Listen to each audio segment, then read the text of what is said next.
Matius 1 ayat 23 firman Tuhan berkata, "Sesungguhnya, anak darah itu akan mengandung dan melahirkan seorang anak laki-laki, dan mereka akan menamakan dia Immanuel, yang berarti, Allah menyertai kita." Halo, teman-teman. Selamat datang kembali di channel kami. Pada kesempatan kali ini, kita akan menyelami sebuah kata yang memiliki makna luar biasa dalam Alkitab, yaitu, Allah menyertai kita. Sebuah frase yang singkat, namun memiliki dampak yang begitu besar. Pastikan untuk menonton sampai akhir, karena kita akan mengeksplorasi berbagai lapisan makna dari kata ini, yang mungkin belum pernah Anda sadari sebelumnya. Mereka akan menamakan dia Immanuel, Allah menyertai kita. Terang dari pengetahuan tentang kemuliaan Allah, nampak pada wajah Kristus. Sejak masa kekekalan Tuhan Yesus Kristus satu dengan Bapa, ialah gambar Allah, peta kebesaran dan keagungannya, cahaya kemuliaannya. Untuk menyatakan kemuliaan inilah, ia datang ke dunia ini. Ke bumi yang sudah digelapkan oleh dosa ini, ia datang untuk menyatakan terang kasih Allah, menjadi Allah menyertai kita. Karena itulah maka, telah dinubuatkan tentang dia, mereka akan menamakan dia Immanuel.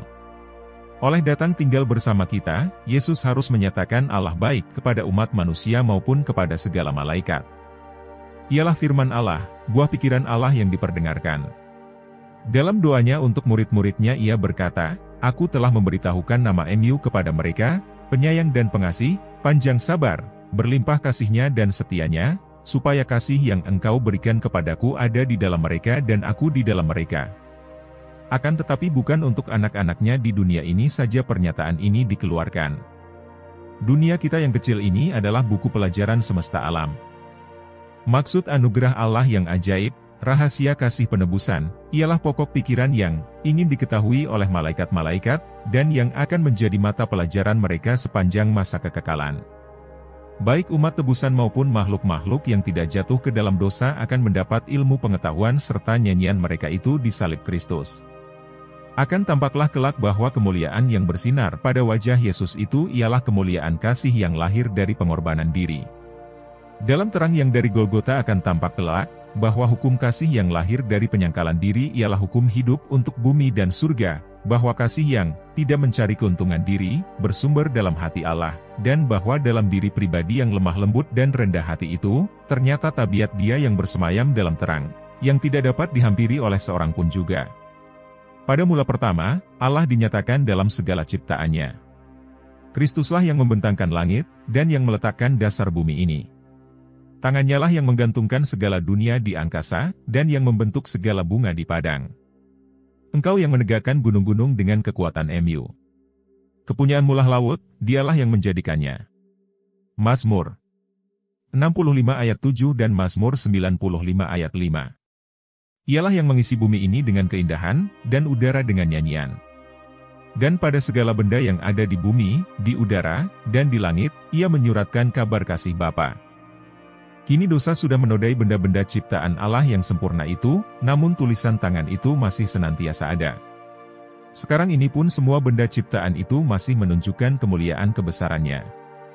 Tak satu pun yang hidup untuk kepentingannya sendiri kecuali hati manusia yang mementingkan diri. Tidak seekor burung yang terbang di udara, tidak seekor binatang yang bergerak di atas tanah, yang tidak mendatangkan kebahagiaan kepada sesuatu makhluk lain. Tiada sehelai daun yang di hutan, atau rumput yang biasa sekalipun, yang tidak mempunyai peran.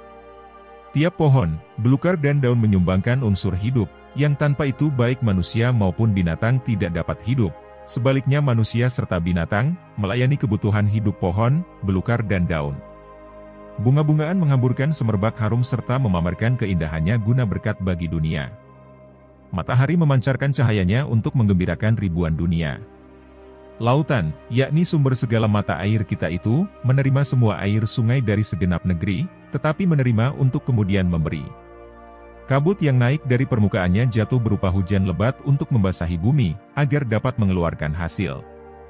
Malaikat-malaikat kemuliaan mendapat kegembiraannya dalam memberikan kasih dan penjagaan yang tidak mengenal jerih lelah kepada jiwa-jiwa yang telah jatuh ke dalam dosa serta najis. Makhluk-makhluk semawi membujuk hati manusia, mereka itu membawa terang dari istana surga ke dunia yang gelap gulita ini, dengan pelayanan yang lemah lembut dan kesabaran, mereka menggerakkan roh manusia, untuk membawa yang sesat ke dalam persekutuan dengan Kristus yang lebih rapat lagi daripada yang mereka sendiri dapat ketahui. Tetapi beralih dari semua gambaran yang lebih kecil itu, kita memandang Allah dalam diri Yesus. Oleh memandang kepada Yesus, kita melihat bahwa memberi itu adalah kemuliaan Allah kita. Aku tidak berbuat apa-apa dari diriku sendiri, kata Yesus, sama seperti Bapa yang hidup mengutus aku dan aku hidup oleh Bapa. Tetapi aku tidak mencari hormat bagiku, melainkan kemuliaan bagi Dia yang mengurus aku. Yohanes 8 ayat 28, Yohanes 6 ayat 57, Yohanes 8 ayat 50 dan Yohanes 7 ayat 18. Dalam perkataan ini dikemukakan azas utama yang menjadi hukum hidup bagi semesta alam. Segala sesuatu diterima Kristus dari Allah tetapi Ia menerima untuk kemudian memberi. Demikianlah di istana surga, dalam pelayanannya kepada semua makhluk, oleh Putra yang kekasih itu, hidup Bapa mengalir kepada sekaliannya, melalui Putra itu, hidup tersebut kembali pula dalam rupa puji-pujian dan pelayanan gembira, gelombang kasih yang meluap-luap, kepada sumber besar dari semuanya. Dengan demikian melalui Kristus lengkaplah peredaran segala kebajikan yang membayangkan sifat penganugerah besar itu, yang mana ialah hukum hidup. Justru di surga hukum ini telah dilanggar. Dosa berasal dalam sifat mementingkan diri. Lucifer, kerup yang menaungi itu, ingin menjadi kepala di surga. Ia berusaha hendak menguasai seluruh makhluk yang di surga, menjauhkan mereka dari haliknya, dan mendapat penghormatan mereka kepada dirinya sendiri. Sebab itu ia telah salah melukiskan tentang Allah, dengan mengatakan bahwa Allah sungguh gemar meninggikan diri. Ia berusaha mengenakan ciri-ciri tabiatnya sendiri yang jahat itu kepada halik yang penuh kasih sayang. Demikianlah ia memperdaya malaikat-malaikat. Demikianlah pula ia memperdaya manusia. Disesatkannya mereka supaya meragukan sabda Allah dan jangan percaya akau kebaikannya. Sebab Allah Maha Adil dan Maha Besar, setan mengusahakan agar mereka memandang Allah sebagai Allah yang bengis, dan tidak mengenal ampun. Demikianlah diajaknya manusia menggabungkan diri dengan Dia, dalam pemberontakan melawan Allah, kemudian malam malapetaka pun meliputi dunia ini. Bumi gelap oleh salah pengertian akan Allah. Supaya bayang-bayang yang gelap itu dapat diterangi, supaya dunia dapat dibawa kembali ke pangkuan Allah, kuasa penipuan setan harus dihancurkan. Ini tidak dapat dilakukan dengan kekerasan. Penggunaan kekerasan bertentangan dengan azas-azas pemerintahan Allah. Ia menghendaki hanya pelayanan kasih, dan kasih tidak dapat dipaksakan, kasih tidak dapat diperoleh dengan kekerasan atau kekuasaan. Hanyalah kasih yang dapat menggugah kasih itu. Mengenal Allah berarti mengasihinya, tabiatnya harus dinyatakan sebagai kebalikan dari tabiat setan. Pekerjaan ini dapat dilakukan hanya oleh satu pribadi di semesta alam ini. Hanya Dia yang mengetahui tinggi serta dalamnya kasih Allah itulah yang dapat menunjukkannya. Dalam malam gelap gulita dunia ini, matahari kebenaran itu harus terbit, dengan kesembuhan pada sayapnya. Rencana penebusan kita bukanlah suatu buah pikiran yang lahir belakangan, suatu rencana yang dirumuskan sesudah Adam berdosa.